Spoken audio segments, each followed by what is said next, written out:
So, good afternoon. Now 3:40, and we have to start the program. Already 41 participants is there, and gradually they will join.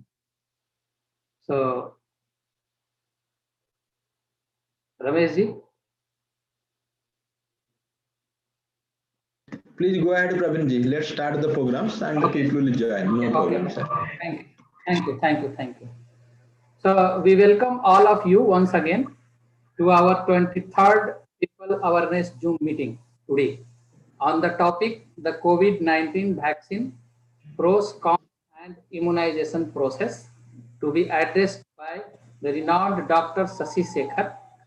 We welcome you, sir, along with Sri DSDL Surendraji, Deputy High Commissioner of India to Nigeria. Here and now, I would like to introduce today's moderator, Mr. Chief Anil Groverji, very well known face in Lagos, for being moderator of this session. Sir, we welcome you. So let's go a small introduction of Chief Grover is an orator, a qualified pharmacologist, and well-trained human virology expert in infectious disease management by PEPFAR South Africa. He is Board of Governing Council member of Lagos Business School, chairman of the Healthcare Project, Rotary Club of Lagos Island. Also, he is a founder, chairman, and CEO of Grover Hospital, Lagos. Trustee and board chairman, Guru Nanak Satsang Mission, Gurudwara. Vice President of Sane Punjab Association of Nigeria, Lagos, and working committee member of Sanjukta Bharatiya Association, Sabha. Indeed, he has a very long experience in Nigeria. Welcome, sir. So, ladies and gentlemen, please welcome Chief Anil Grover as moderator of today's webinar with our honorable guest speaker, Dr. Shashi Sekhar. Welcome, sir. Welcome. Chief, now this Zoom meeting is in your hand and you can proceed from here. Thank you, sir. Shukriya, Pravin ji. Namaskar, Sat Sri Akal, Adab, and good evening to all my fellow Indians, all the guests who are around today. I pay my respect and regards to you on behalf of Sabha. Before we proceed the medical webinar further, I would like to just stress on 2-3 rules of the game. The most important one, ladies and gentlemen, is a humble request and appeal to all the viewers and listeners. Please, rule number 1 is kindly mute your microphone. We do not want any disturbance while our guest speaker is making presentation. Kindly keep your audio mute always. And if possible, you can even mute your video also to reduce the basically disturbance in the internet. The second rule of the webinar is, which we have mentioned in our last medical webinar also, we do not want to interrupt the speaker while he is making the presentation. Kindly note down your questions and send your questions into the chat box. You can mention into the chat box or you can send it to my WhatsApp. We will read your questions and all the questions will be answered by the guest speaker and our panel at the end of the session. We do not want to have an interruption while making the presentation. And finally, kindly stick your questions specifically to the topic related to the COVID vaccines or related to the COVID management aspect. If you want to know anything else about the Indo Eye Care Isolation Center, the Sabha and Indo Eye Care project, that also we can update you at the end of the session. Thank you very much, ladies and gentlemen. Once again, I welcome you. Sit back, enjoy the webinar by Sabha. Over to you, Biswalji.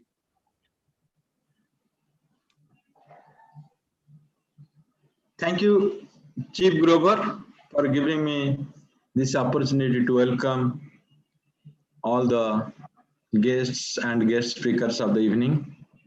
Namaste, an excellent, wonderful, sunny afternoon to one and all. It is my pleasure to welcome you all on behalf of Sabha, an organization of Indian community in Nigeria, to its 23rd People's Awareness Webinar.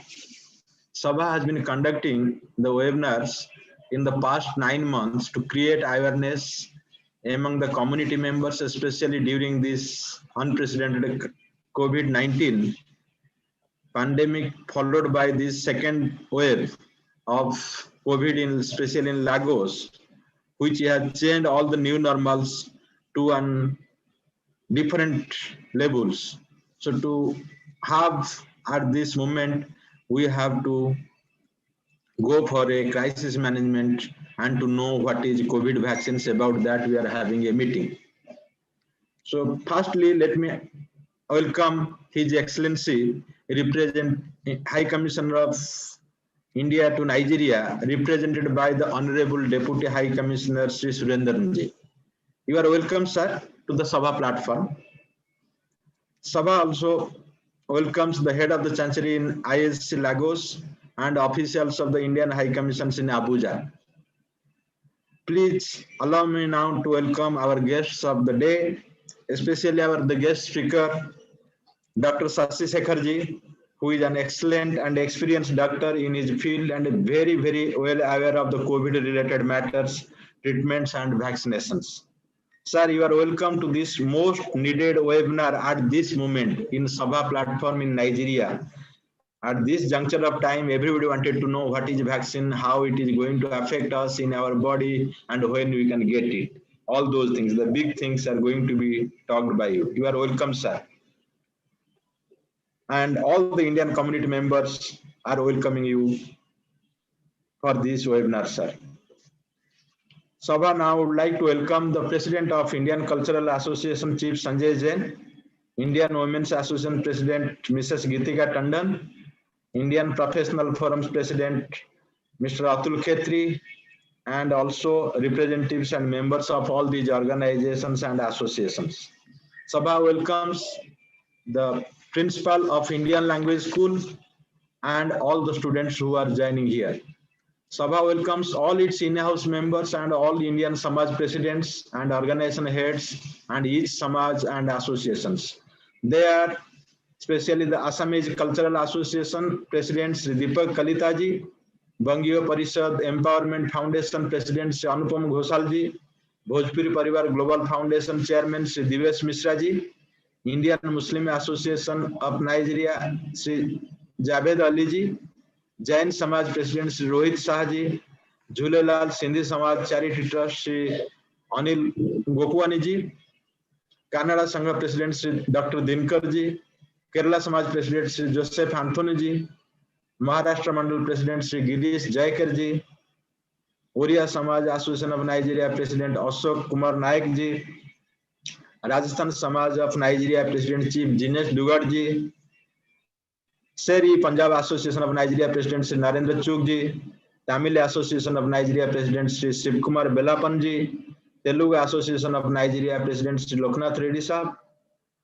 Tolukota Lagos President Sri Chittaranjan Mangaraji, UBAS President Sri Rabito Suklaji, Afro-Asian Initiatives for Community Development and Rotary Club of Lagos Island President Sri Sanjay Srivastavji, Gift of Life President Sri Anant Raoji, Harmony Music President Sri Raju Sethi, Hindu Swayam Sevak Sangh President Sri Puskar Moghalji, Indian Ayappa Bhakt Mandal Association GK Nayarji, Indo Eye Care Foundation Trustee Sri Manohar Kabraji, Rotary Club of Lagos Farm Group President Chandra Nalodeji, Seva International President Sri Vikas Kaneji, Social Welfare Trust of Indians President Sri Srinivas Joshi Sahab,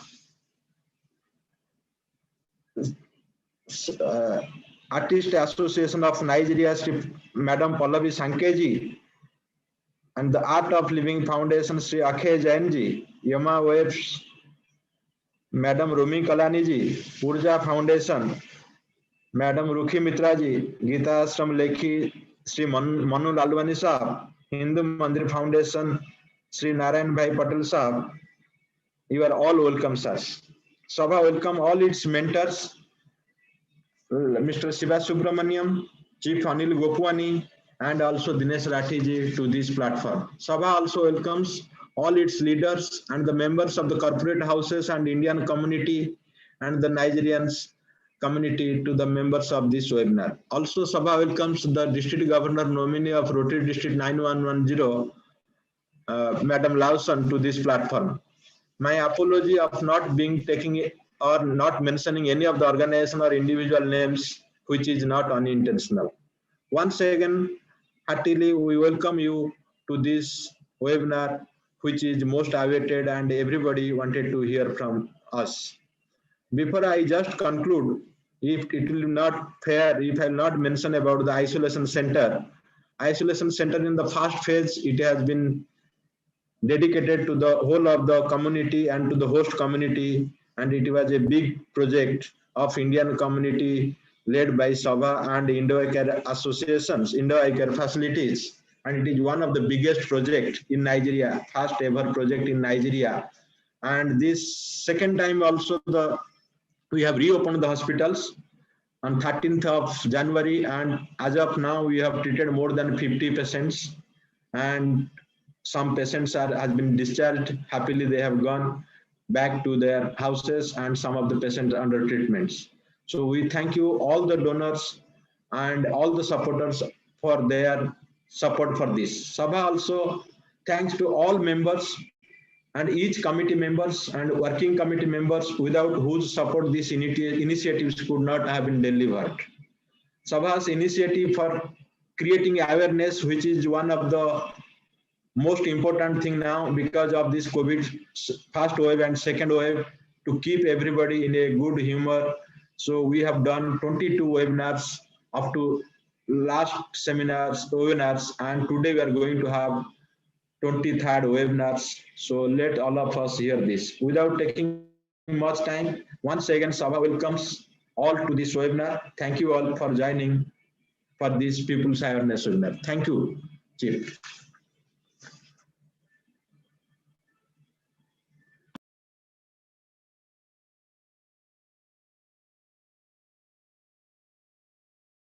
You unmute. Okay, sorry, because I was following the rule myself to mute everybody. Shukriya Biswalji, thank you. Thanks for extending your warm welcome to our guest speaker and His Excellency from Indian High Commission, Abuja also. Shukriya. Now I'll request our Deputy High Commissioner, His Excellency, please come forward and speak to our audience and all our Indian citizens on behalf of Indian High Commission. Over to you, Abuja. Thank you, Chief Grover. I hope I'm audible to all of you. Yes, sir. And nice to see all our friends again. Mr. Ramesh Biswal, Mr. Sanjay Srivastava, Pravin, everyone there. And well, not to miss out on anybody, to all the Sabha members, to all the Samajams, the IWA, IPF, and of course, ICL Lagos, and all the respected members of the Indian community. A very warm welcome to you all to this event, the COVID-19 vaccine, pros, cons, and immunization by Dr. Shashi Shekhar, renowned and leading Indian medical practitioner. Welcome to you, sir. A special welcome to you. Well, I think this webinar is at the right at the end, the tide over here.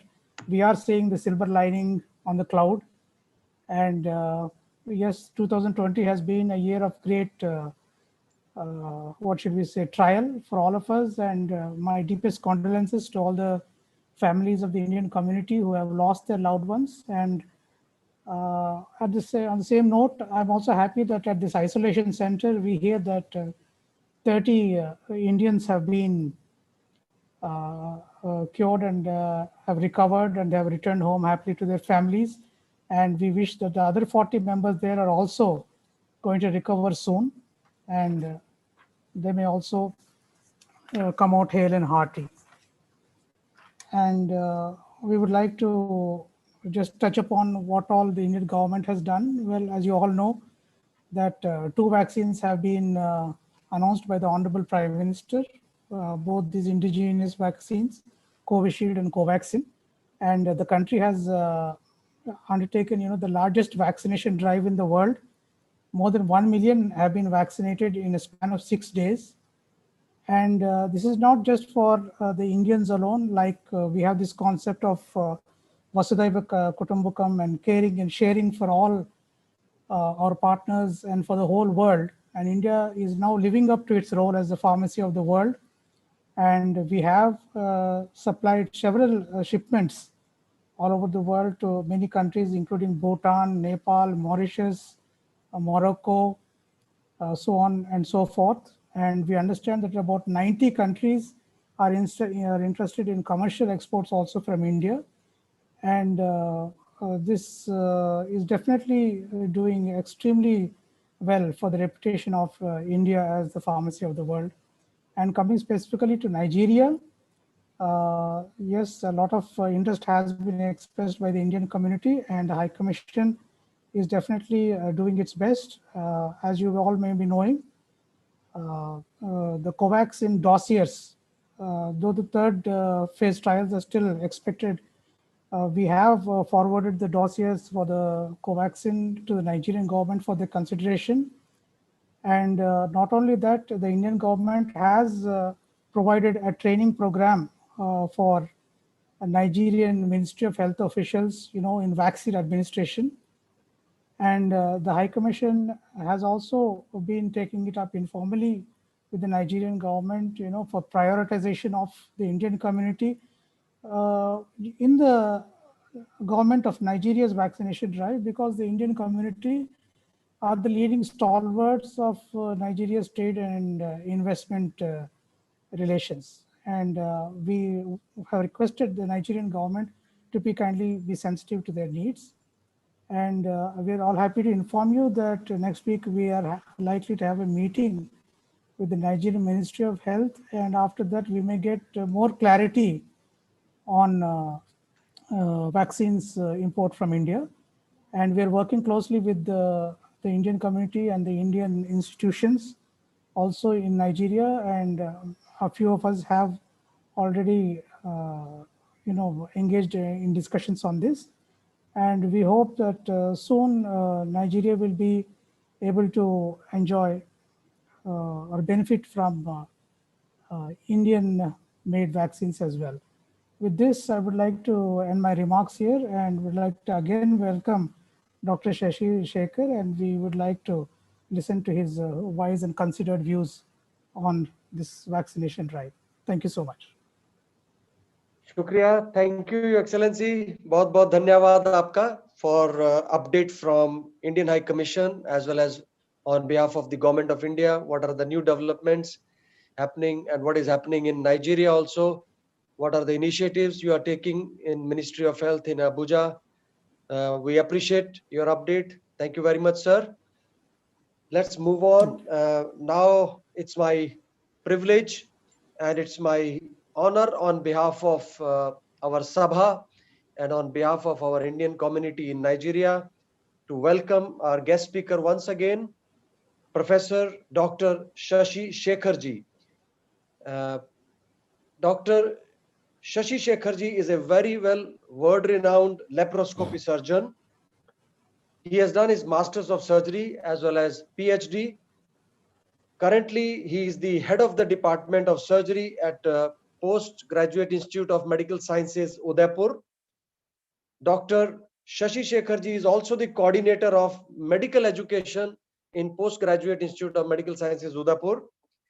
Professor Shashiji is also the head of Infection Control Committee in Udaipur. He is also currently the chairman of University Research Board at Sai Tripti University at Udaipur. Professor Dr. Shashi Shekharji is also the coordinator for postgraduate medical sciences and courses at same Sai Tirupati University, Udaipur. He is a well-renowned clinician, very well-trained surgeon, academician, scientist, researcher, and world-class speaker on the matters of COVID management. Today, we invite him to talk to us to enlighten our Indian community on the area of vaccination, vaccines needed in the COVID pandemic prevention. Dr. Shashi Shekharji, you are welcome once again. And now I invite you to please come forward and address our audience.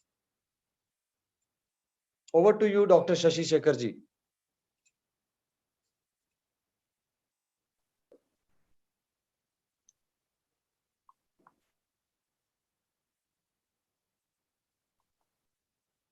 Dr. Saab, you can unmute yourself. Yeah, I have unmuted myself. Am I audible? Yes. Yes, sir. Very well. मैं भारत की भूमि से, उदयपुर की सुंदर नगरी से अपने सभी भारतवासी जो हमारे नाइजीरिया में स्थित हैं उन सबों को प्रणाम करता हूं। मैं इस अवसर के लिए आपका बहुत धन्यवाद करता हूं और यह जानकर बहुत खुशी हो रही है कि भारतीय समुदाय नाइजीरिया में एक व्यवस्थित ढंग से एक अच्छी जिंदगी जी रहे हैं और नाइजीरिया में अपनी अहम भूमिका वहां के विकास में दे रहे हैं। मैं अपने इस आज के व्याख्यान को शुरू करने के पहले मैं जो भारत की भूमिका रही है दुनिया के संदर्भ में उन पंक्तियों को, संस्कृत के उन पंक्तियों से शुरू करना चाहूंगा। सर्वे भवन्तु सुखिनः, सर्वे सन्तु निरामया, सर्वे भद्राणि पश्यन्ति, मा कश्चित् दुःख भाग् भवेत्। So today's discussion is on COVID vaccines. COVID word was evolved by WHO on 11th of February 2020. That is 10 days before 1 year is achieved. Just 355 days before this word was coined by WHO. COVID-19. In the month of March, on 11th March, WHO declared this COVID as a pandemic. On 31st of December, the first virus was supposed to have come up in Wuhan of China. And on 9th of January 2020, the virus was isolated by Chinese Ministry of Health, by the scientists in China. And in just 15 days, on 20th of January, 3 countries had this pandemic. They were China, and then Thailand, Japan, and Korea. And this COVID can infect 1.2 to 4.5 persons from one person. One person can infect maximum 4.5 persons. Measles, which is very common in India and we all are aware about it, that can infect 12 to 18 persons. So infectivity of COVID-19 is much less than measles.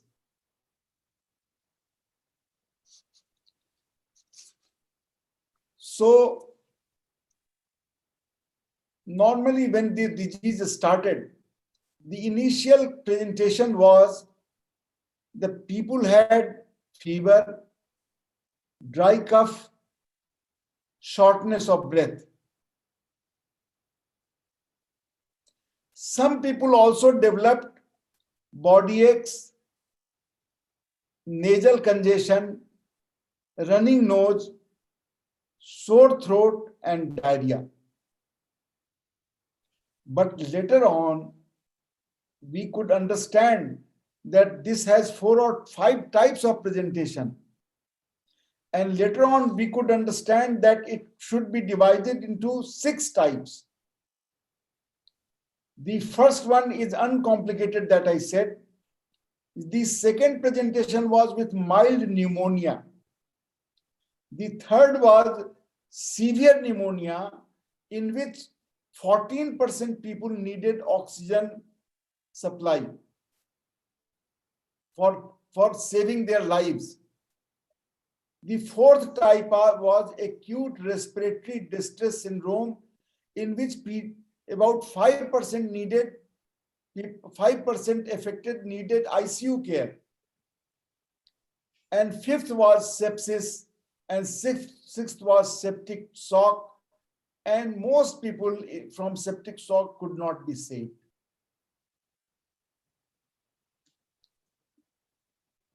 And it was observed that small children and infants are not affected. So a study was made as to who are at risk, and it was found that elderly are at risk of developing, and people with comorbidity of cardiovascular disease, hypertension, diabetes mellitus, and respiratory illnesses, they were at risk.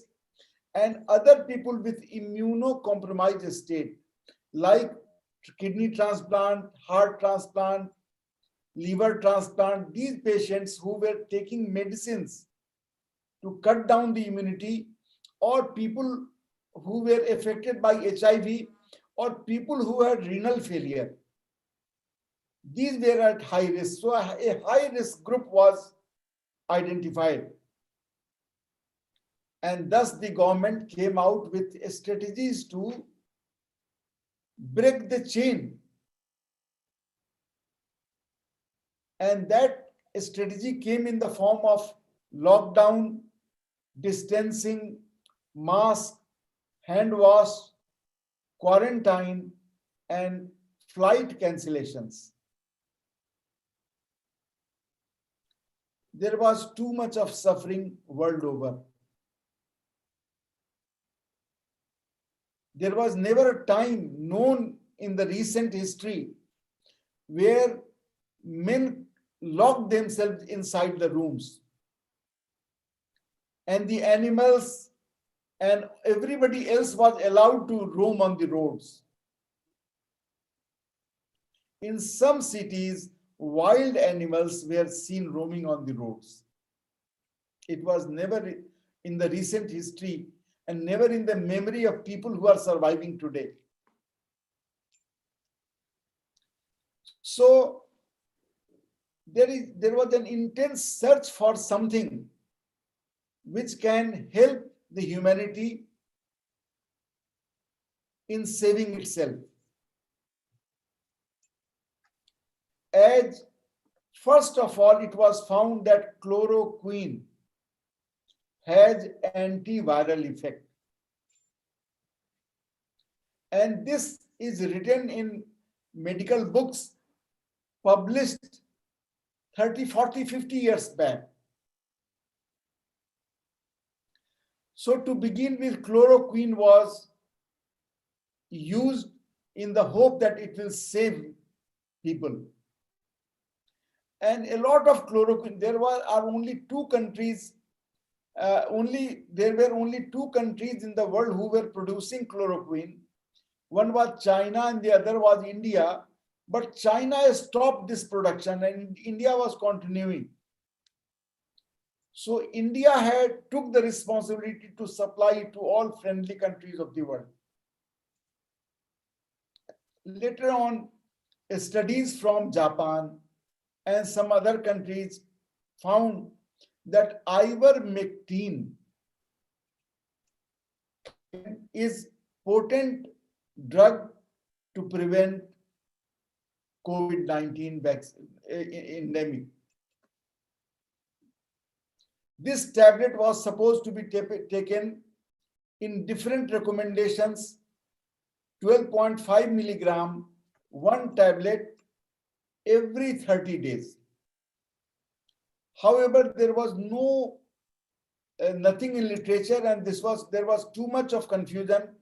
So I kept about 500 persons on this regimen, on taking one tablet weekly, and all 500 persons whom I prescribed and I believe are taking this ivermectin tablet have not been affected. Not even one who is taking ivermectin is affected. Now, a vaccine was the need of the hour. Now, vaccines are against bacteria, against fungus, against viruses. But viruses have a lot of difficulty in producing vaccine. Viruses change their genome almost every year. So it is very difficult to make vaccine, because a vaccine takes time to be created, and next year it will not be effective against the modified form of the virus. And even currently, though we have now some vaccines available and vaccination has started world over, we must act very fast, because viruses, even the COVID virus is changing. So if we are not very fast, if we cannot kill the existing viruses, they may have a new variety and they may not be effective against this virus. So the whole world is in haste. Now, what is a vaccine? A vaccine is a protein. It is a medicine formed by the body, which scientifically we call antibody. And when a man suffers from an infection, suppose in this case by a virus, if he survives, his blood has antibody against that organism. So body system, reticuloendothelial system in the body, the lymphatics and the RE cells, reticuloendothelial cells, and the spleen, they play a great role in making antibodies, and primarily in the liver. Now, these antibodies are supposed to protect the human being when they have another infection from the same virus. Then what will happen? Either the man will be totally protected, or the man will not at least die. His infection will be of mild nature. Now, when vaccines are produced in the laboratory, they are produced in three ways. One is that the whole bacterium or the virus is used. Second is some part of the bacterium is used or the virus is used. And third is that genetic material is used. So every virus has the genetic material in the nucleus in the form of DNA and RNA, and they have a cell wall and the cytoplasm inside, and the cell wall has different capacities. So when everything combined is used, we say it that it is a whole organism has been used. And when we take some part of it, like in COVID, only the capsule part has been incorporated in some of the vaccines. And DNA material and RNA material, DNA material has not been used by any vaccine. And RNA, mRNA has been used in the COVID vaccine. So how this trial occurs? When vaccine is used, there are some questions. Will it work? Will it be safe? That means whenever a new medicine, a vaccine is a new medicine, and when a new medicine comes, there are very tough guidelines for approval. And there are 4 phase trials: phase 1, phase 2, phase 3, and phase 4. And after 4th phase of trial, normally for any new medicine to come up, it takes 2 to 5 years. The 4th phase trial takes 2 to 5 years, and then it comes in the market for use by common people. So this time it was produced in few months, and the 4th phase trial did not take place. There are some agencies in the US, FDA and CDC, who have a stringent criteria for approval of a new medicine or a drug or a vaccine. So there was emergency release, the emergency permission granted, and the number of studies were also shortened. In case of COVID-19 vaccine preparation, the phase 1 trial had only 20 to 100 healthy volunteers on whom this vaccine was used. In phase 2, less than 1,000 volunteers were on whom this vaccine was tried. In phase 3, more than 1,000 volunteers were tried. And 4th phase did not take place, and the emergency approval for the use was approved. Currently, Food and Drug Administration of US has emergency authorization to Pfizer vaccine, and it has been found that it is 95% effective. That means in 5% it is not effective. And there are 2 doses scheduled, and how much protection it will give for how much time, this is not known. There was no time to study the period of protection. So we know that it is effective in 95%, but we do not know for how long this will be effective. And some questions even come to my mind, because some patients in India who had COVID infection were discharged from the hospital, and a few of them had reinfection. And reinfection was in about 2 months' time. Then the question arises, how much is the time protection by the vaccine? Because when the patient suffered from COVID infection, only in 2 months he had reinfection. The other vaccine is Moderna vaccine, that is mRNA vaccine, and that is 94.5% effective. So that is only 0.5% less effective than Pfizer vaccine. That also needs 2 doses, and again the protection period is not known. And there are issues. Whom to give first?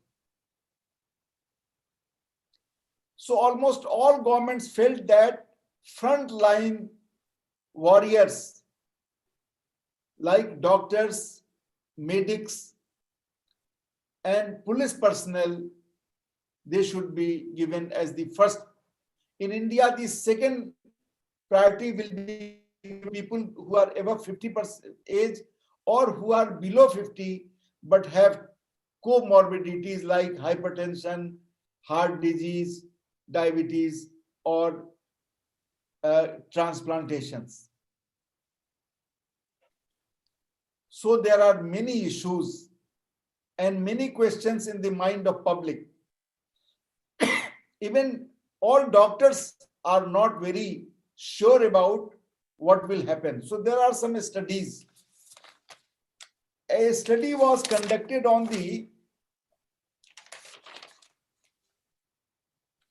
healthcare providers in USA. American Nursing Association Foundation. A study was conducted on the members, and it was found that the healthcare workers felt that 68% felt that they were confident that the vaccine will be useful and effective. That means even healthcare workers, 32% did not have the confidence. And only 34% of the Nurses Association of USA, they said that I will volunteer to be given vaccine. And 57% of the healthcare workers were comfortable to discuss it with the patients.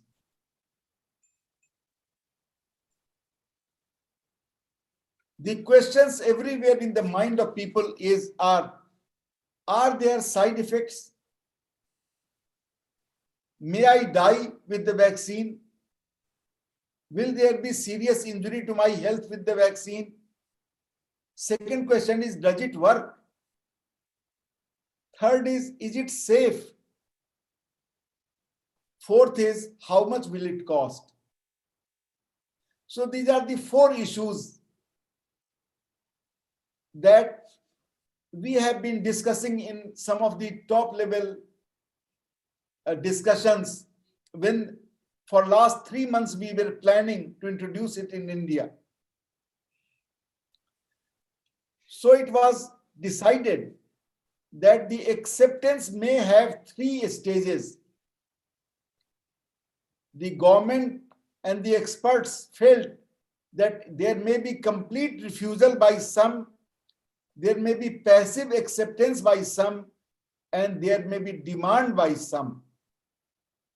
And this strategy will succeed if we can convert the passive acceptors and the refusal persons to the demand persons. So what was to be done? So a lot of work has been done in India so that all people can come in the demand group who should demand that please give me vaccine. So it was felt that we should have a 3-step strategy. Build trust,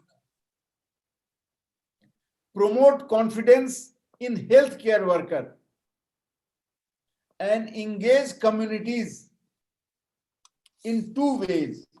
Listen to the community, build trust in the community, and collaborate with the community. And our Prime Minister, Narendra Modi sir, took great initiative and great statesmanship in engaging the community, in promoting the confidence and building trust. Now, there are total about more than 50 vaccines in the different phases of preparation world over. But the one vaccine, which is COVAX, that is the vaccine produced by WHO. Other vaccines In India, 2 vaccines have started being given. They are co-vaccine, which is Bharat Biotech, ICMR, and National Institute of Virology production. That is a purely Indian make vaccine. The technology is Indian, the idea is Indian, and the method is Indian and produced in India. And the name is Covaxin. This Bharat Biotech has headquarters in Hyderabad, in Telangana. And phase 3 trial was enrolled on 11 November 2020. The other vaccine is Covishield. This vaccine is also available in India and is under use. This has been produced by Serum Institute of India. But this vaccine is not Indian. This vaccine was created by Oxford University of UK. The Serum Institute of India is manufacturer of the vaccine. But the science has come from Oxford University of UK. The other 4 vaccines who are in 3rd or 2nd phase of trial, one is ZyCoV-D, ZyCoV-D, that is a Zydus Cadila production, and phase 2 trial has ended on 13/7/2020. It was applied and it has been passed, and phase 3 trial is ongoing. So we hope very soon this Zydus Cadila vaccine will also be available. The other vaccine is Sputnik. Dr. Reddy Lab is the manufacturer of this, and phase 2 trial was registered on 1st of December 2020, and it is still ongoing. Another vaccine is Biological Ease, Biological E''S. This is from another Indian pharmaceutical company, Biological Evans Limited. And the phase 2 trial is ongoing. And another vaccine, Serum Institute of India, which has already produced Covishield, is now trying to build another vaccine of purely Indian. And that vaccine will come by the name of Novavax, Novavax.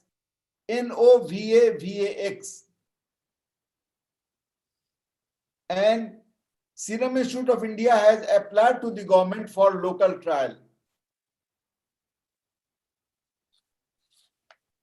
Now a question is asked, if somebody has been a victim of COVID infection and now he is cured, does he need the vaccine? Yes, the answer is, it is advisable that even if he is cured from an infection, he should receive the vaccine. Another question which I am sometimes asked is, who must be given the vaccine? And the answer is, people with comorbidities like heart disease, coronary heart disease, hypertension, diabetes mellitus, or immunocompromised patients, or on transplants, kidney transplant, liver transplant, etc. They must be given, they must take the vaccine.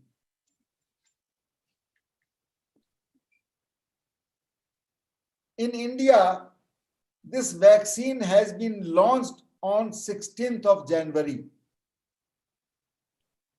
And today is just 15 days has passed.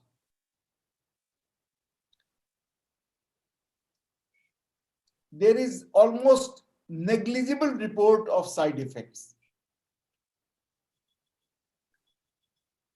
One more question is asked, is it mandatory for everybody to take this vaccine? The answer is no. It is voluntary for people to take the vaccine.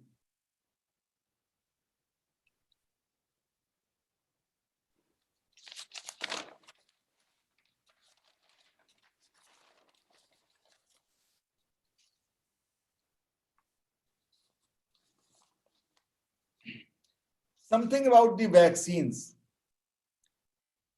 The vaccine can be, as I had said at some point of time, it can be made using the whole virus. It can be made by some part of an organism or a virus that may trigger the immune response, or it may use just the genetic material. When the whole virus is used, the virus is killed by either heat or chemicals or by radiation. And this is known as inactivated vaccine. An example of this is flu vaccine and polio vaccine. There can be another type, live attenuated vaccine. In this, there is living virus or living bacteria, but weakened. The intensity of disease producing is weakened by the methods.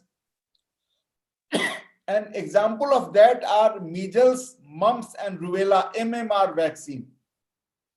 They are all live vaccines, but attenuated. Their lethal capacity, disease producing capacity has been reduced. And third is viral vector vaccine. A safe virus vaccine is created with part of the diseased virus, part of the disease producing virus. And safe antibodies produced by this. In COVID-19, nucleic acid vaccine approach has been used. Never in the history of mankind, nucleic acid vaccine was produced.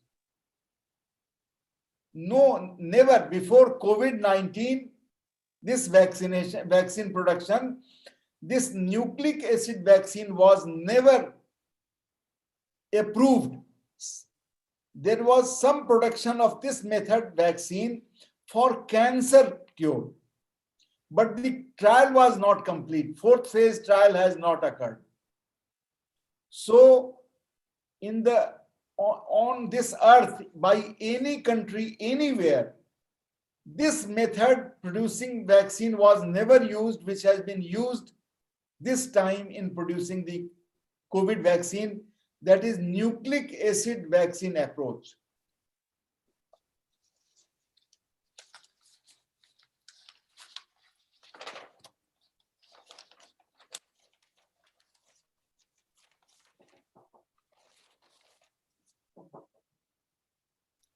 In India, so the issues that was felt that will come up when the vaccination will start. Tell her that you are around. The first question was to let the people agree to it. The second was that if we choose the health workers to be given first, and if we one day vaccinate, say in a hospital surgery department has 10 surgeons, and if we call all surgeons and vaccinate on the same day, a risk was felt that if all 10 surgeons develop reaction, then who will manage the hospital? So a strategy was developed that on one day, we will take only few persons from an important department. Now these issues will come up in Nigeria also. So all people from one place or one organization, one department or one sub-unit of the department should not be vaccinated on the same day. Usually the vaccination runs for a week. So 1 or 2 persons from a department should be vaccinated on one day. This will help, this will prevent any side effect and not availability of the responsible man for the job. Second problem was that how not to allow too many people come and create scene at the place of vaccination. So it was found that Aadhaar should be used and online registration should be made mandatory. Third was felt that if somebody becomes sick, how to prevent it. So it was felt that at time at the place of vaccination, there will be enough beds available and enough physicians available to manage any reaction. And people who will be vaccinated will be observed, kept in observation for 30 minutes at least. If they have no reaction in 30 minutes only, then they will be allowed to go out. And fourth, a close surveillance by telephone or by home visit will be kept for 8 days period. And up to second dose, the use of mask and sanitizers is compulsory. And third was that the man should receive the same variety of vaccine, second dose of the vaccine, not another brand. In India, the vaccination which started on 16th of January is running very successfully. And in my hospital, my medical college hospital, which is also a major COVID center, we have been able to vaccinate around 85% of our healthcare workers. And we have in another 2 days, we wish to complete all the vaccination to the healthcare workers. Thank you. I conclude here and I'll welcome any questions, queries, any discussion or any comments. Thank you very much for giving me this opportunity.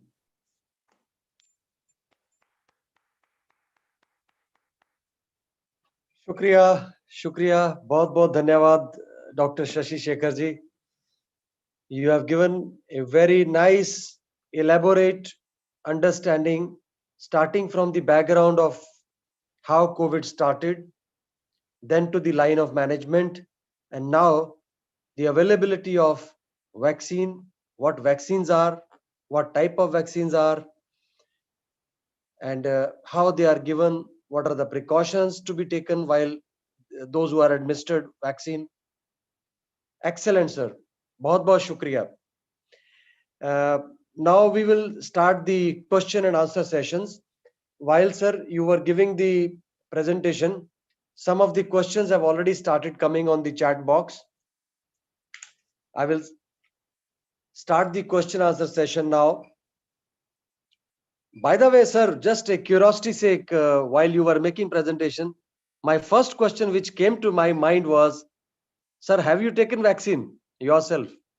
Yes, sir.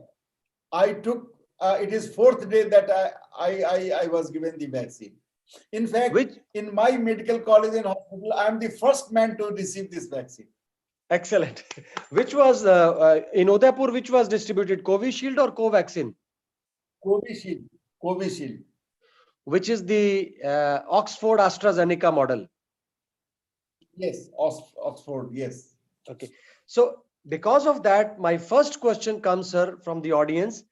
The people wants to know, technically or from pharmacological action point of view or from science point of view, what is the difference in these two vaccines? how Covishield is different from Covaxin, because a lot of people do not understand what is the difference. So please, if you can highlight, sir. Broadly, a vaccine can be made only from 3 sources. The whole material is used, whole virus is used. In this, what has been done, some of the vaccines are using, COVID means horns, सिंग, जो एक surface पर बहुत सारे लंबे लंबे निकले हुए spikes हैं, इसी को कोविड बोलते हैं। तो क्या किया गया है कि कोविड-19 वैक्सीन का जो स्पाइक्स है उसको एक दूसरे बैक्टीरिया पे डाला गया है, जो बैक्टीरिया डिजीज नहीं प्रोड्यूस करता है, और उस बैक्टीरिया जो डिजीज नहीं प्रोड्यूस करता है उस पर इसका कैप्सूल डाल करके उससे एंटीबॉडी प्रोड्यूस कराया गया है। Okay. तो कुछ वैक्सीन इस तरीके से बने हैं। Okay. और कुछ वैक्सीन बने हैं mRNA, messenger RNA nucleic acid से, और वायरस को मारने का अलग अलग तरीका, किसी में रेडिएशन यूज हुआ है, किसी में केमिकल यूज हुआ है, किसी में हीट यूज हुआ है, और प्रोटेक्शन के लिए अलग अलग केमिकल यूज किया जाता है। जैसे हमको कभी अचार बनाना होता है तो हम नींबू डाल देते हैं, किसी में हम सिरका डाल देते हैं, किसी में हम नमक बहुत डाल देते हैं। उसी तरीके से केमिकल्स अलग अलग कंपनी ने अलग अलग यूज किए हैं। तो जो रिएक्शन होगा, जो साइड इफेक्ट होगा, वो वायरस का जो होगा वो बहुत खराब होगा, तो उसको बचाने के लिए उसको डेड कर दिया गया है। लेकिन जो केमिकल्स यूज किया गया है एज कैरियर, उनका रिएक्शन होगा। तो बेसिक फर्क यही हुआ है कि अलग अलग कंपनी ने अलग अलग केमिकल्स और मेथड्स से वायरस को मार करके उसके पार्ट्स को लिया है। जैसे कि हमको पानी पीना हो, हम अगर चांदी के ग्लास में पिएंगे तो वो उसका कोई तरह का रिएक्शन नहीं है। हम पीतल में पिएंगे तो हो सकता है पीतल का कुछ एलिमेंट हमारे स्वाद में आ जाए, कॉपर में पिए तो कॉपर का कुछ हो सकता है मेरे पानी में आ जाए। तो उसी तरह का जो डाइल्यूएंट है उसका रिएक्शन हो सकता है, वो अलग अलग कंपनी का अलग अलग है। जो प्रिजर्वेटिव्स है वो अलग है, जो मेथड ऑफ किलिंग है वो अलग है, जो मेथड ऑफ एटीन्यूएशन है जो उसके, वो अलग हो जाता है। उसके कारण रिएक्शन अलग अलग होगा। बेसिकली 3 ही प्रिंसिपल है, या तो पूरे वैक्सीन, पूरे वायरस को लिया जाए, या वायरस के किसी पार्ट को लिया जाए, या तीसरा है न्यूक्लिक मटेरियल को लिया जाए।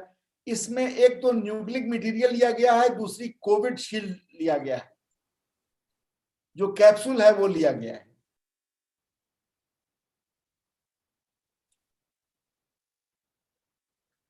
Thank you, sir. I'll go to the next question now. The next question came from Mr. Sehgal. If somebody is taking anticoagulants, blood thinner drugs, now those people, those patients, can they be given vaccine? Is vaccine safe for those people who are already on anticoagulant drugs? Oh, the vaccine is very, very safe and very, very needed for them.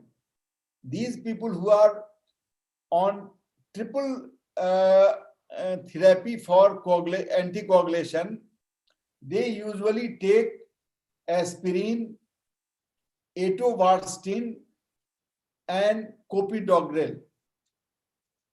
These are the 3 medicines that is taken by them, and they are at very high risk. Their risk of dying with COVID is 100%. Their risk with this vaccine is 5%, less than 5%. So they have 95% benefit in the risk and benefit ratio. So they have 95 is to risk, 95 benefit and 5 risk. So they must take. They are in those category who must take.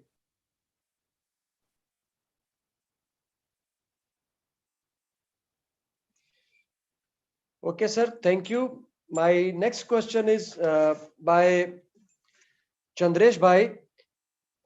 You mentioned earlier in your initial talk that some patients were given anti-malarials, chloroquine in India and in some other countries. So, can anti-malarials help in prophylaxis if people wants to take as a prophylaxis to prevent COVID infection? That is a question from Chandresh Shaji. All anti-malarials will not work. Okay. There are many anti-malarials. Only chloroquine and quinine, Okay. which is produced from cinchona tree, Okay. only that chemical has antiviral property. It is not the anti-malarial which will save. It is chloroquine's property of antiviral that is also anti-malarial, that is also antiviral. So anti-malarials all will not save. The quinine and chloroquine, that part will save. Thank you, sir.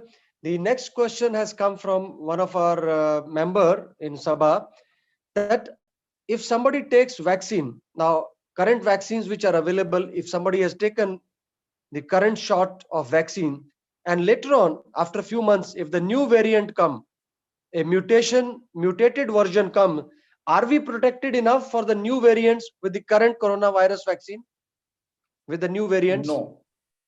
No. Theoretically, no. Practically, yes. What is going to happen? There are some secrets. Secret is that all people will not be vaccinated. Okay. As a strategy, as a scientist, there are 130 crores of people in India. Okay. Our calculation is that if we are able to vaccinate 60 crores, we will be saved. This is known as herd immunity. Okay. So herd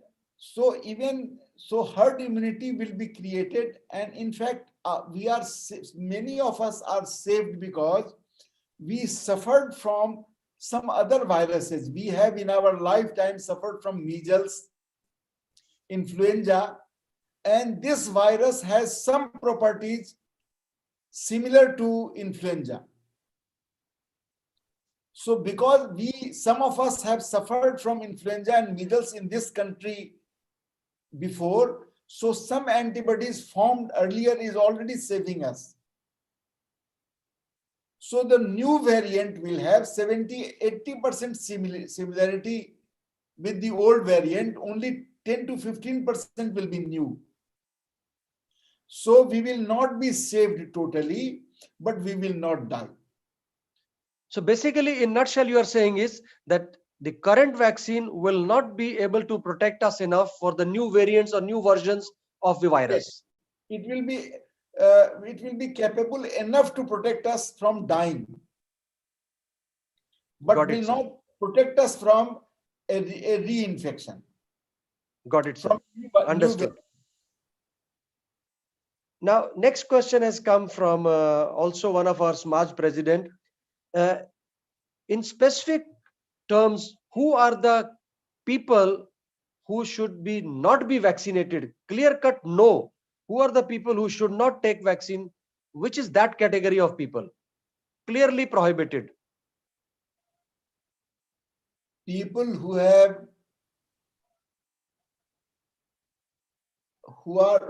are in heart failure. Heart failure people should not take.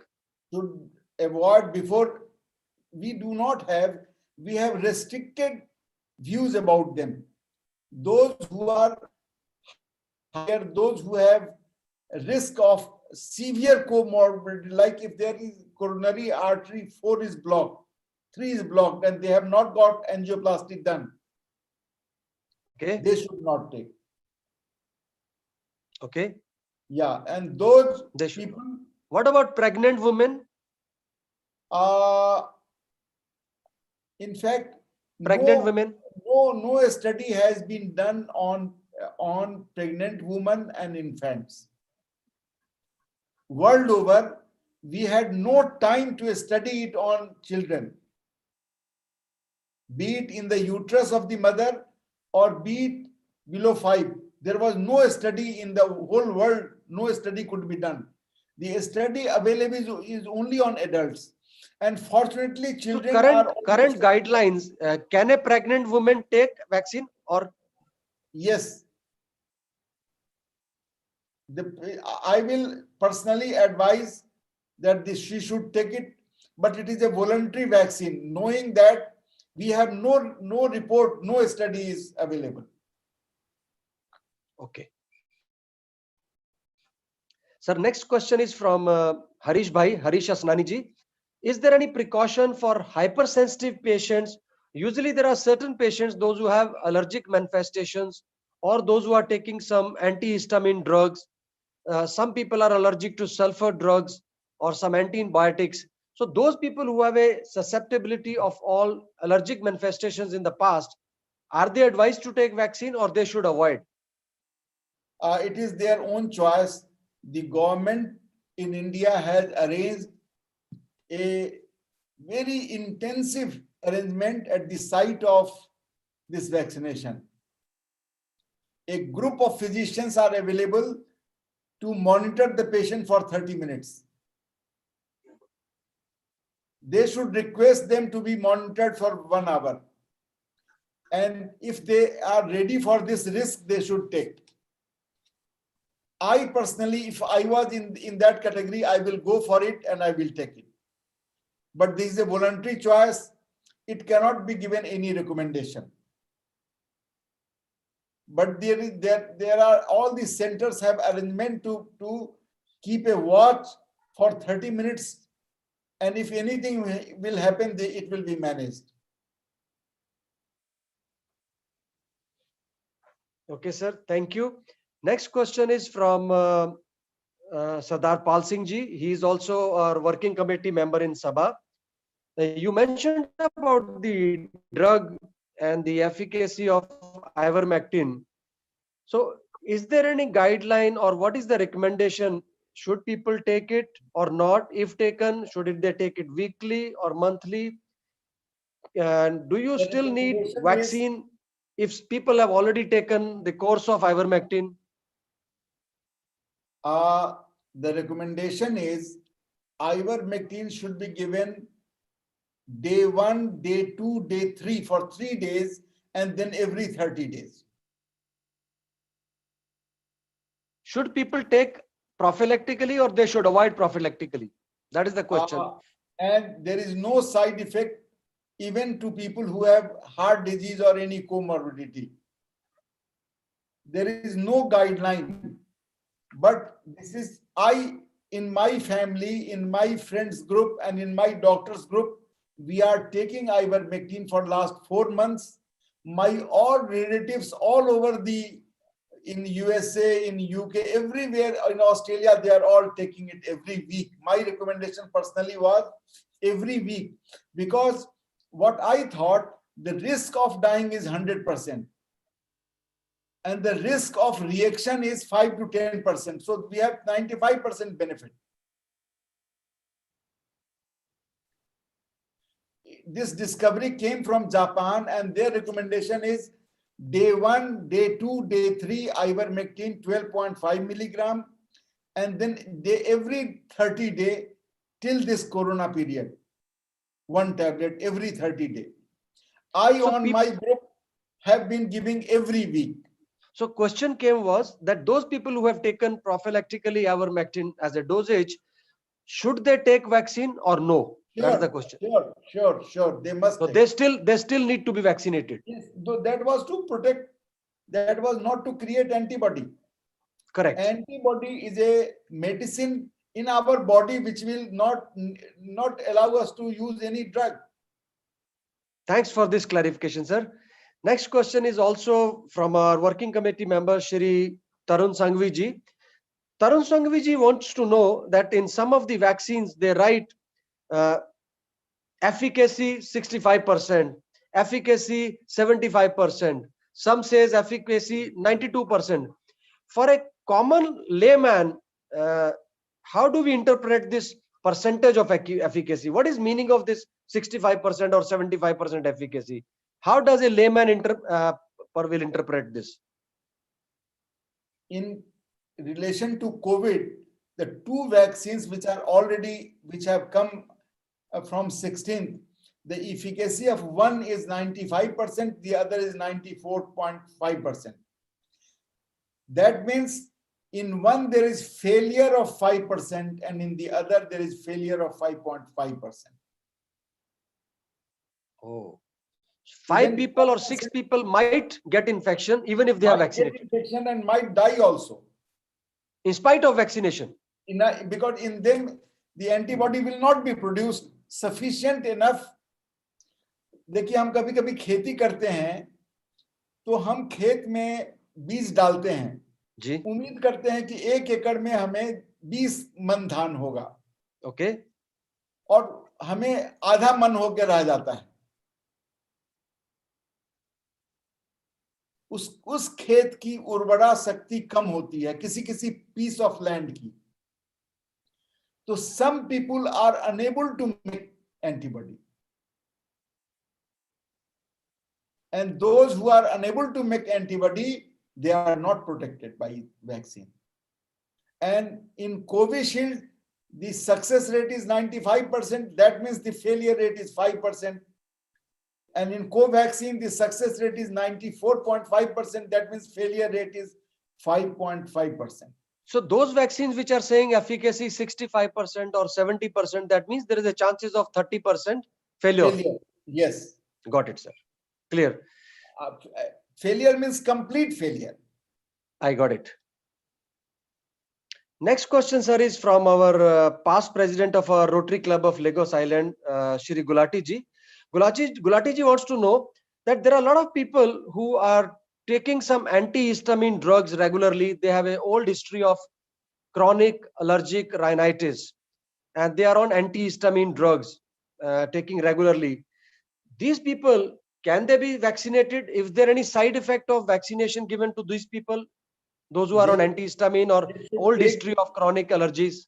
Yeah, they should take the vaccine and they should also take the antihistamine. Okay. Okay. It is good for them that they should take it. And is it the similar case with the people, those who have a history of COPD or asthmatic? They are in high risk group, they must take it. Okay, sir. Thank you. Next question is from Sadar Sumerji. Sumerji wants to know, suppose if one person has taken the vaccine now, any jab or any shot they have taken recently in last 1 month, like you have taken, for how long the person will be immune? For how long is the assured immunity once you are vaccinated?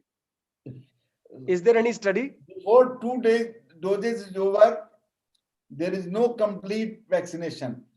And even after 2 doses, we do not know how long this will protect us. There is no clarity. There is no clarity as of now for how long you will be protected. Yeah, there was no time to study this factor. Thank you, sir. And one more question has come that in last 1 year, we have seen there is a lot of evolution in terms of COVID management. When there was no science or clinical studies available, in terms of management of COVID patients, we have seen changes from last year to the second wave now. Line of change, treatment is changing. New antiretrovirals are available easily now. What is the current line of management or recommendation for COVID treatment? the current line of treatment is that we have to, the first thing, we always believed that these people develop pneumonia. The initial concept was that in COVID, people develop pneumonia like any other pneumonia. Later on, we knew that there is thrombosis in the capillaries of the lung. So, first change in the management has come that all people in this COVID period will be protected if they take aspirin 70 milligram. So, pneumonia is not because of congestion. Pneumonia is because of thrombosis in the microcapillaries of the alveoli of the lung. And once there is thrombosis, there is permanent damage to the lung. So one basic change in the management was that all people, and previously we thought that antibiotics will help. Later on, we knew that it is not the antibiotics which will help, but it will be the anticoagulants which will help. You had asked me one question, if somebody is on anticoagulant, it is great. His chances of getting infection is less. And his chances of getting severe pneumonia is less. All antiretrovirals, some of them have come and none is very powerful. So the only protection comes, and there is self-recovery, either by retroviral, antiviral drugs recovery. It is basically the self-recovery of the patient. So some patients are on ventilator, and it depends upon how much damage and how much non-damaged part of the lung is there. So if all people, my personal belief, this is not a recommendation, if all people above 25 years or 30 years during this corona period, if they take 70 milligram of aspirin, probably we will be more safe. Okay. Anybody who is above 55. It will not protect us from infection. It will protect us from damage of lung. As an anticoagulant. The damage to the lung in corona has been irreversible. Those who have 10% damage, even them it is irreversible, but because 90% is good enough, they don't know.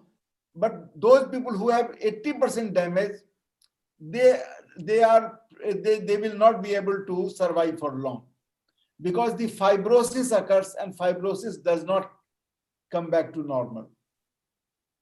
Understood, Dr. Shekhar. Next question is from our Sabha coordinator, Pravin ji himself, that now the recommendation is that you have to take 2 shots.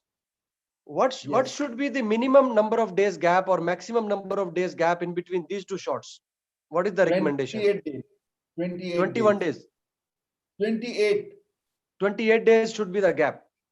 Yes. Plus minus 1 or 2 days. But our recommendation is that the first dose should be given and the second dose should be by the same brand after 28 days. So it should be basically within 28 days. You should not exceed 28 days. No, in India we are giving 28. Next date we are giving to the patients 28. Okay, sir. Thank you. Next question is a very interesting question, although it's a scientific or hypothetical question. These mRNA vaccines which are developed, once they are given into our body, is there any chance that can these vaccines alter our DNA culture or DNA pattern? No. Can they affect our DNA genes? No. One question has come from a cardiovascular patient. He has already done angioplasty, and as he has already done, now he's quite stable from CVS point of view. Can he take vaccine? Must. He must take. So angioplasty patients can take it. Must take. They are at those group who are even more, who need more than even the healthcare workers. So they are at a higher risk. highest risk is them. Thank you, sir. And is there any recommendation these days? A lot of people in India are recommending Fabiflu, the new antiretroviral drug from Glenmark. Who should take it? When they should take it? What is the guideline? Is there any available guidelines? Whenever there is breathlessness, they should take it. So in the Whenever phase there 2, is in the only- second phase of the infection. Yeah, whenever it is only like we have now clinically divided into 6 stages. Uncomplicated illness, they don't need anything except antihistamines. Okay. Some paracetamol, some antihistaminic, and they are cured. And 89% people belong to this category. Okay. Uncomplicated. And there is mild pneumonia. They will become all right. Okay. Then there is severe pneumonia. They will need oxygen cylinder by their bedsides. And 14% people of severe pneumonia will need this. And they must be given this Tamiflu. And 5% of people will develop acute respiratory syndrome, and they need ICU care and ventilator care. That is the highest level. Level 4. Highest level is sepsis and septic shock. Almost when sepsis occurs or septic shock occurs, we are not able to save. And even ARDS, 5% people who go to ICU, we are able to save only 1%. So mortality rate is very high in those cases. Very high. Why? Because they become thrombosed. The blood vessels, micro capillaries become thrombosed and they never recover. So basically people do not die of infection, they die due to thrombus embolism. Yes. It is not the infection issue. Get it. The virus produces problems and produces coagulation of the microcapillary, and this is the pathology. And one recent question has come. I think this should be the last question. After that, I'll hand over the microphone back to Viswalji again. In India, we believe in Ayurveda, and in last 1 year, Ayurveda has also helped a lot in terms of immunity boosting of our people in India. How effective is Ayurveda Kada and Ayurveda herbal, those drugs which are recommended in India, to take it as a prophylaxis or along the line of co-management along with other drugs? How do you rate Ayurveda medications? With due respect to all branches of medicine, we do not know. This has been something that the civilization did not know about it.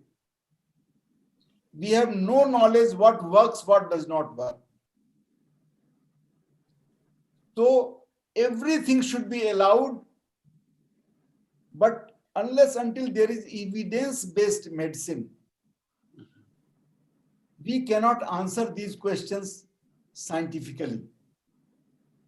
Normally, all people who are uncomplicated illness, 89%, they will be saved without anything. They will be saved with Kadha. They will be saved with antihistaminic. Then there will be patients, mild pneumonia, they will become all right with everything. 14% will develop who will need oxygen. They will not be helped by those Kadha or anything. Got it. And 5% will need ventilator care. They will not be saved. Understood. In fact, at the end, I will speak something. Thank you very much, Professor Dr. Shashi Shekhar ji. बहुत बहुत शुक्रिया, तहे दिल से धन्यवाद on behalf of Sabha, on behalf of Indian High Commission, on behalf of all the Indian community people living in Nigeria, with your enlightenment as well as with elaborate answers from your expertise. Shukriya. Thank you very much, sir.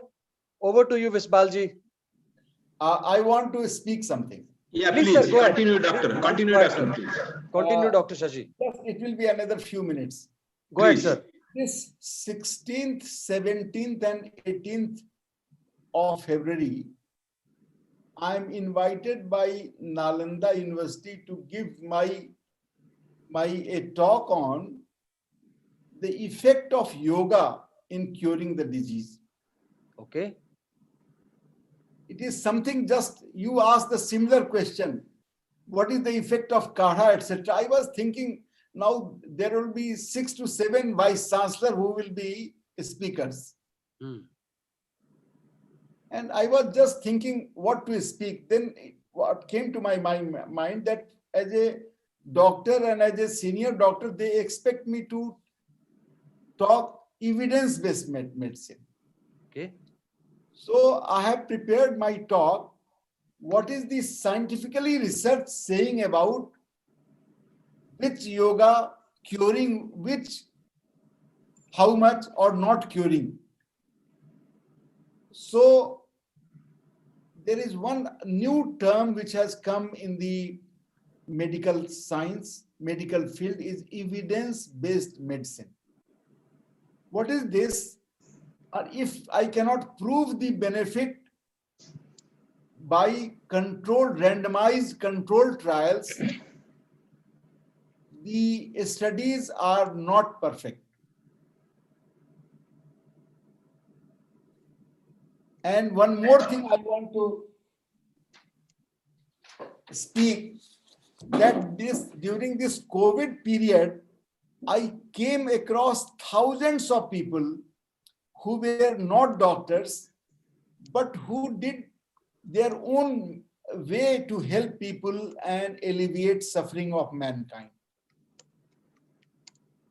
By kadha, by helping, by transportation, by many things. So it came to my mind that they are very valuable for health professionals. The doctors and the healthcare workers are not the only people involved in the healthcare. There are many thousands and lakhs of people who contribute to healthcare. So on 25th of December, Okay. I had gone to Chittorgarh. Okay. Because I was very tired working for last 6 months. So for 2 nights I wanted to spend there. There I called a meeting of some doctors and we created one organization, Global Health Foundation. We created one organization, Global Health Foundation. And its aim was a non-profit organization of modern medical science and ancient health wisdom. Modern medical science and ancient health wisdom.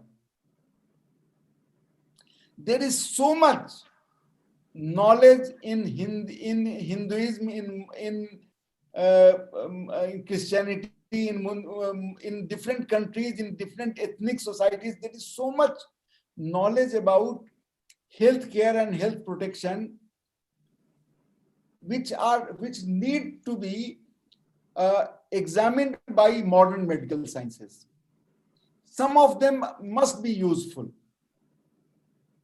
So with this aim, this has been created. Okay. And there are 2 categories of membership. One is active membership. They will be all MBBS, MS, MD degree holders. And the other is associate membership, and their requirement is they should be health stalwarts. Whosoever is working in the field of health promotion, health alleviation, health management, everybody. Can I become the member? I am coming to that. So we started the membership drive, and the membership is 5,000 rupees. But for first 100 members, we are keeping whatever they feel like giving. Even they may not give even 1 rupees, and they will be members. Yes. So I will send this form to Sanjay Srivastava. Okay, sir. We will take it from him. Yeah. So we need 2 category of people. Those who are MBBS and above, they will be active members, and those who are health stalwarts, like all of you, I want them to become associate members. And the contact locations of this organization in NCR of India, it is in Ghaziabad, it is in Australia, and it is in New Zealand. So I will be sending this form, and online also you can find this, everything, website and email, everything has been fixed. And I welcome all of you to become members of Global Health Foundation. Thank you very much. Thank you. Thank you. Thank you. Bahut bahut shukriya. And ladies and gentlemen, can we give him a big round of applause? बहुत बहुत धन्यवाद doctor Shashi Shekhar ji. हमारा सौभाग्य है, हमारी खुशकिस्मती है कि आपने आज हमें अपनी नॉलेज शेयरिंग से अवगत कराया. We have learned a lot of new things in COVID management as well as about the vaccine. Vaccine is a current hot topic, and there is a lot of ambiguity, a lot of unclarity on the vaccine side, but you have given us a lot of light. Thank you, sir. On behalf of Sabha, I'm grateful to you. Over to you, Biswalji. Thank you, Chief. Thank you, Dr. Shashi Sekharji. Really, we have been enlightened much better than any other things. Everybody was asking of these things, and it was the need of the hours. You have come and enlightened us. Sabha is really thankful to you for your presentations and also answering all the questions in such a way that everybody has got satisfied. Thank you, sir. Thank you. Now I am going to the topic of Sabha updates. There will be two page updates will come. First is our isolation center, which will be done by our one of the working committee member, Mr. Paul Singh ji. If you can come and update about the Sabha isolation, Sabha and Indo-Eye Care Isolation Center, please, Paul Singh sir. So I think,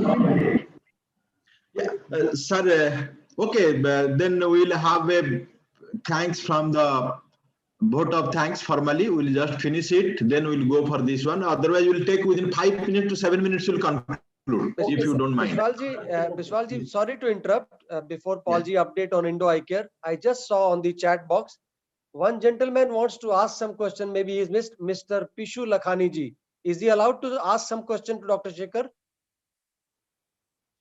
Pishu ji, you can ask your question. One question they can ask. Yeah, Pishu ji, you can go ahead, unmute yourself and ask a question.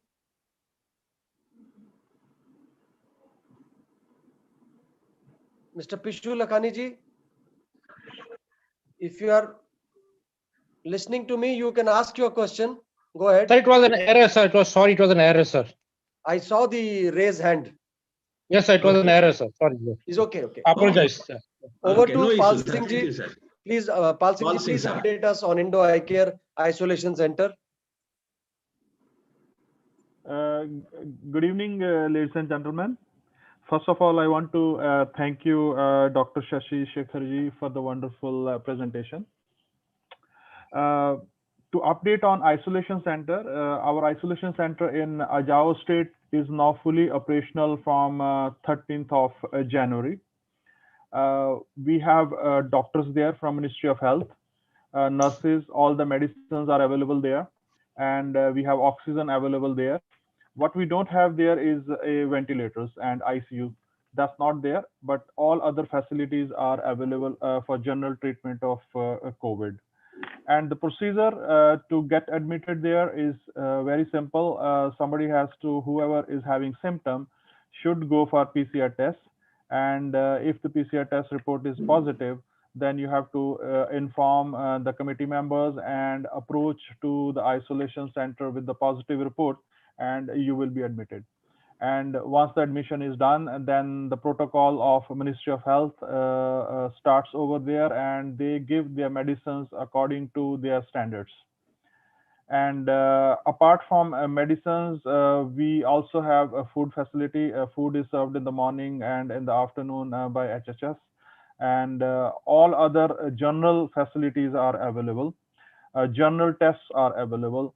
So it is highly, highly important that we inform our entire community that whoever is having symptoms should not hide at home, must go for the test, and must get a report, negative or positive, and take action accordingly, and we break the chain.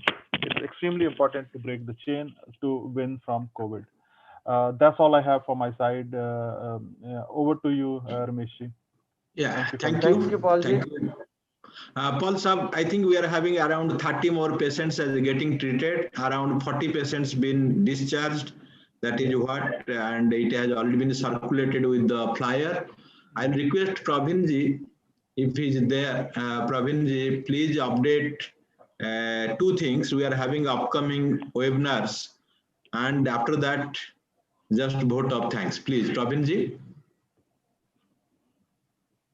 Thank you, Dr. Sasi Sekhar ji, Chief Grover Sahab, and Pal Singh ji and Ramesh ji. Our upcoming two very important seminar is ahead. First one is on 7th of February. So 7th of February, the topic is post-COVID health and socio-economic condition. The guest speaker is ex-director All India Medical Institute and Science, Mr. Ashok Kumar Mahapatra. And second one, immediately with after 1 week, it will be on 13th of February in association with the Indian Language School. Basically, it is for the children, and the guest speaker is Mr. Abhayan, ex-DGP Bihar. On the subject topic is education life in the new normal for the students and their parents. This is the two interesting webinar is upcoming, and I would like to request everyone to attend like today. And the guest speaker is they are going to enlighten on the subject very well. And always our guest speaker, they are very, very, subjective and practical. So question answer is like that for today.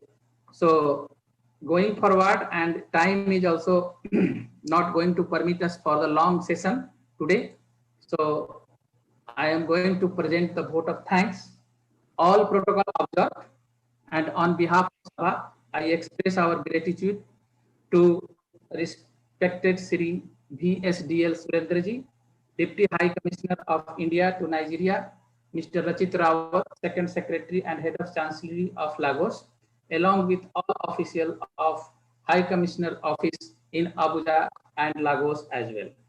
On behalf of Sabha and entire Indian community, I record our deep appreciation and gratitude to respected Dr. Sasi Sekhar ji for his insightful session on the topic, the COVID-19 vaccination pros, cons, and immunization process. Sir, this is actually needed for the hour, and everybody having a fear and something negative, positives for the vaccine, but you have cleared all the doubts. So the diaspora is very, very obliged for your times and for your insightful advice on the vaccination. Sir, thank you very much. Really, it is an amazing session and worth to take away for our healthy life. Thank you, sir, again. On behalf of Sabha, I record our sincere gratitude to our mentors, Sabha Working Committee, and representative of all houses, Samajam, ICA, IPF, IWA, and all those Samajam, and their support, their countless support for the Sabha to execute the isolation center, and as well as supported by the all 23 webinar from their bottom of the heart, and it is very appreciable. So this all along with the all participating members, because without participant the webinar does not have meaning. So I am thankful to the all participating member for our all the sessions, all the Zoom meetings, webinar. During the COVID, we don't have a physical meeting, but we are meeting always on the specific topic through the Zoom, through this meeting, this type of meeting. I also thanks, and a special thanks to Chief Anil Grover for handling this session, being a moderator on behalf of Sabha and all Indian organization and Indian diaspora. Thank you, Chief, for your direct and indirect support for this noble cause. I thank all participant guests and invitees for showing their interest to participating our regular Zoom meeting under People Awareness Program by Sabha. Once again, thank you very much to all who have assembled online from Nigeria, India, and other part of the globe through Zoom meeting and the YouTube lives. So today we have the 85 participants in the Zoom meeting, and similarly 50 plus participants on the YouTube. So this was today presentation of the people audience is more than 100 plus. Finally, Sabha extend its sincere gratitude and regards to all, one and all. Thank you so much. Thank you so much. And the house is open for a few minutes. If somebody wanted to discuss something, they can go ahead. So now the house is open for everyone for the 5 minutes.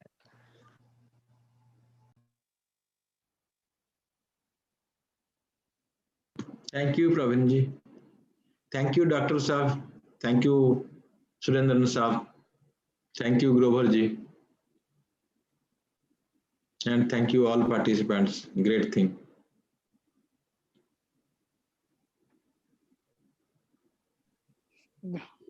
Thank you everyone. Thank you.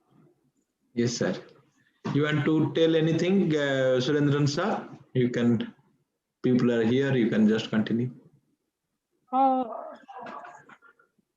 Well, I think there's a problem with my video, so kindly excuse me for that. Yeah, we can hear but you, sir. If I'm audible, I just wanted to. I just saw something in the chart here that somebody was asking when the vaccine is expected to come to Nigeria. Well, as you might be knowing, the government of India has been sending a few shipments to some countries, but those are countries where the government and the leadership of the concerned countries have asked for those shipments. So definitely, we are meeting the Nigerian Minister of Health also next week, High Commissioner and myself. And I think as the clarity evolves on the Nigerian government stand, the clarity will also evolve on when the vaccines will come to Nigeria. So at this stage, I want the community to be rest assured that High Commission is aware of your concerns, and it has been requesting the Nigerian government to kindly consider prioritizing the Indian community because they're very valuable for Nigeria's trade and investment relations. And we have also passed on the dossiers of Covaxin to NAFTAC and the Nigerian Ministry of Health. So we have received an interim response from them that they are considering it seriously. So once I think there is some recognition, some acceptance or approval by NAFTAC and the Nigerian health authorities, there could be some forward movement on this, and then hopefully we'd be able to get more clarity on when the Indian vaccines will come to Nigeria. I hope this clarifies. Thank you. Thank you, sir.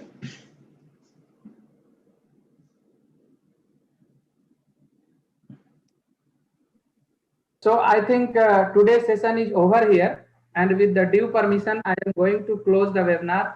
Sir, Shashi Shekhar ji, my brother, we will always ask you to come here within the frequent time to give us the enlightenment on the medical side. So Nigeria is always looking you and your advices for the any type of disease, and we will keep in touch always with you, sir. So now it is the meeting is over, and I am going to close the meeting now. And again, the next webinar is on the 7th and 13th. We are looking forward eagerly to everybody must come with their family and friend to attend the webinar. This webinar, People Awareness webinar, is giving the very good knowledge and awareness about this deadly virus, coronavirus, and this pandemic. So we are surviving here with the more with the knowledge and with the careful our life. Thank you very much. Thank you for the all audience present here. Thank you once again. Shukriya Pravin ji. Thank you Ramesh ji. Thank you.